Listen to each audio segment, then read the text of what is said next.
ಸುಮಾರು 2 ತಿಂಗಳಿಂದ ಹಣವನ್ನು ಬಿಡುಗಡೆ ಮಾಡಿರಲಿಲ್ಲ.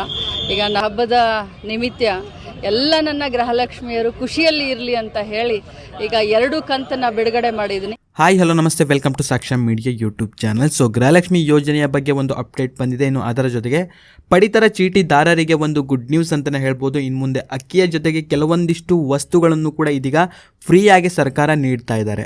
ಸೊ ಏನೇನು ಕೊಡ್ತಾ ಇದ್ದಾರೆ, ಸೊ ಎಲ್ಲನೂ ಕೂಡ ಈ ಒಂದು ವಿಡಿಯೋದಲ್ಲಿ ಕಂಪ್ಲೀಟ್ ಆಗಿರುವಂಥ ಒಂದು ಕ್ಲಾರಿಟಿ ಸಿಗುತ್ತೆ. ಸೊ ವಿಡಿಯೋವನ್ನು ನೀವು ಸ್ಕಿಪ್ ಮಾಡದಂತೆ ಪೂರ್ತಿಯಾಗಿ ನೋಡಿರಿ. ಚಾನಲ್ನ ಇನ್ನೂ ಕೂಡ ಸಬ್ಸ್ಕ್ರೈಬ್ ಮಾಡ್ಕೊಳ್ಳಿಲ್ಲ ಅಂತಂದರೆ ಇವಾಗಲೇ ಸಬ್ಸ್ಕ್ರೈಬ್ ಮಾಡ್ಕೊಳ್ಳೋ ಜೊತೆಗೆ ಒಂದು ವಿಡಿಯೋನ ನೀವು ಲೈಕ್ ಮಾಡಿರಿ, ಯಾಕಂತಂದರೆ ನಿಮ್ಮಿಂದ ಒಂದು ಲೈಕನ್ನು ಎಕ್ಸ್ಪೆಕ್ಟ್ ಮಾಡ್ತಾ ಇರೋದು. ಸೊ ಬನ್ನಿ ವಿಡಿಯೋನ ಶುರು ಮಾಡುವ. ಹೌದು, ಮೊದಲೇದಾಗಿ ಇದೀಗ ಪಡಿತರ ಚೀಟಿದಾರರಿಗೆ ಒಂದು ಗುಡ್ ನ್ಯೂಸ್ ಅಂತಲೇ ಹೇಳ್ಬೋದು. ಇನ್ನು ಮುಂದೆ ಅಕ್ಕಿಯ ಜೊತೆಗೆ ಕೆಲವೊಂದಿಷ್ಟು ವಸ್ತುಗಳನ್ನು ಕೂಡ ಇದೀಗ ಫ್ರೀಯಾಗಿ ಕೊಡ್ತಾ ಇದ್ದಾರೆ. ಆ್ಯಂಡ್ ಇನ್ನು ಇದರ ಬಗ್ಗೆ ಇದೀಗ KH ಮುನಿಯಪ್ಪರವರು ಕೂಡ ಒಂದು ಸ್ಪಷ್ಟನೆಯೊಂದನ್ನು ಕೊಟ್ಟಿದ್ದಾರೆ. ಇನ್ನು ಮುಂದೆ ಬೇಳೆ ಹಾಗೂ ಎಣ್ಣೆಯನ್ನು ಕೂಡ ಕೊಡಲಿದ್ದಾರೆ ಅಂತ ಒಂದು ಮಾಹಿತಿಯು ಕೂಡ ಇದೀಗ ತಿಳಿದು ಬಂದಿದೆ.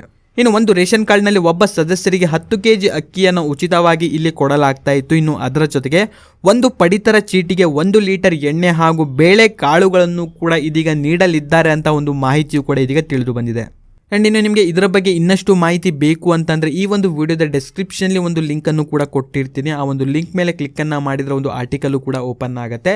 ಆ ಒಂದು ಆರ್ಟಿಕಲನ್ನು ನೀವು ಕರೆಕ್ಟಾಗಿ ಓದಿದ್ರೆ ನಿಮಗೂ ಕೂಡ ಇದರ ಬಗ್ಗೆ ಕಂಪ್ಲೀಟ್ ಆಗಿರುವಂಥ ಒಂದು ಮಾಹಿತಿ ಕೂಡ ಇಲ್ಲಿ ಸಿಗುತ್ತೆ. ಇನ್ನು ಗೃಹಲಕ್ಷ್ಮಿ ಯೋಜನೆಯ ಬಗ್ಗೆ ಇದೀಗ ನೋಡ್ತಾ ಹೋದರೆ, ಸೊ ಇಲ್ಲಿಯವರೆಗೆ ಟೋಟಲ್ ಆಗಿ 20ನೇ ಕಂತಿನವರೆಗೂ ಕೂಡ ಗೃಹಲಕ್ಷ್ಮಿ ಯೋಜನೆ ಹಣವನ್ನು ನೀಡಲಾಗಿತ್ತು. ಅಂದರೆ ಟೋಟಲ್ ಆಗಿ 40,000 ರೂಪಾಯಿಗಳು ಇದೀಗ ಗೃಹಲಕ್ಷ್ಮಿ ಯೋಜನೆಯ ಫಲಾನುಭವಿಗಳಿಗೆ ಸಿಕ್ಕಿದೆ. ಆ್ಯಂಡ್ ಇವಾಗ ಬರಬೇಕಾಗಿರೋದು 21, 22 ಹಾಗೂ 23ನೇ ಒಂದು ಕಂತಿನ ಹಣ ಆಗಿರುತ್ತೆ. ಅಂದರೆ 3 ತಿಂಗಳಿನ ಒಂದು ಕಂತಿನ ಹಣ ಆಗಿರುತ್ತೆ. ಆ್ಯಂಡ್ ಇನ್ನು ಇದರ ಬಗ್ಗೆ ಇದೀಗ ಸಚಿವೆ ಲಕ್ಷ್ಮಿ ಹೆಬ್ಬಾಳ್ಕರ್ ಅವರು ಕೂಡ ಒಂದು ಸ್ಪಷ್ಟನೆಯೊಂದನ್ನು ನೀಡಿದ್ದಾರೆ. ಸೊ ನಾವಿಲ್ಲಿ ಆಗಸ್ಟ್ ತಿಂಗಳಿನಲ್ಲಿ 2 ಕಂತಿನ ಹಣವನ್ನು ಬಿಡುಗಡೆ ಮಾಡ್ತೀವಿ ಅಂತಲೂ ಕೂಡ ಹೇಳಿದ್ದಾರೆ. ಇನ್ನು ಮೊದಲನೇ ಕಂತಿನ ಹಣವನ್ನು ಇದೀಗ ವರಮಹಾಲಕ್ಷ್ಮಿ ಹಬ್ಬದ ಪ್ರಯುಕ್ತವಾಗಿ ಈ ಒಂದು ಹಣವನ್ನು ನೀಡ್ತಾ ಇದ್ದೇವೆ. ಇನ್ನು ಆಗಸ್ಟ್ನ 3ನೇ ವಾರದಂದು ಇನ್ನೊಂದು ಕಂತಿನ ಹಣವನ್ನು ನೀಡ್ತೇವೆ ಅಂತಲೂ ಕೂಡ ಇದೀಗ ಸಚಿವೆ ಲಕ್ಷ್ಮಿ ಹೆಬ್ಬಾಳ್ಕರ್ ಅವರು ಕೂಡ ಹೇಳಿದ್ದಾರೆ. ಇನ್ನು ಈ ಹಿಂದೆ ಸಚಿವೆ ಲಕ್ಷ್ಮಿ ಹೆಬ್ಬಾಳ್ಕರ್ ಅವರು ಕೂಡ ಹೇಳಿರ್ತಾರೆ, ಸೊ ನಾವು ಜುಲೈ ತಿಂಗಳಿನಲ್ಲಿ 1 ಕಂತಿನ ಹಣವನ್ನು ಬಿಡುಗಡೆ ಮಾಡ್ತೇವೆ ಅಂತ. ಆದರೆ ಈ ಒಂದು ಹಣ ಯಾರಿಗೂ ಕೂಡ ಜಮೆಯಾಗಿರೋದಿಲ್ಲ. ಸೊ ಇದರಿಂದಾಗಿ ತುಂಬ ಜನ ಇದೀಗ ಹೇಳ್ತಾ ಇರೋದು ಏನಪ್ಪ ಅಂತಂದರೆ ಆಗಸ್ಟ್ ತಿಂಗಳಿನಲ್ಲಿಯೂ ಕೂಡ ಯಾರಿಗೂ ಕೂಡ ಈ ಒಂದು ಹಣ ಜಮೆ ಆಗೋದಿಲ್ಲ.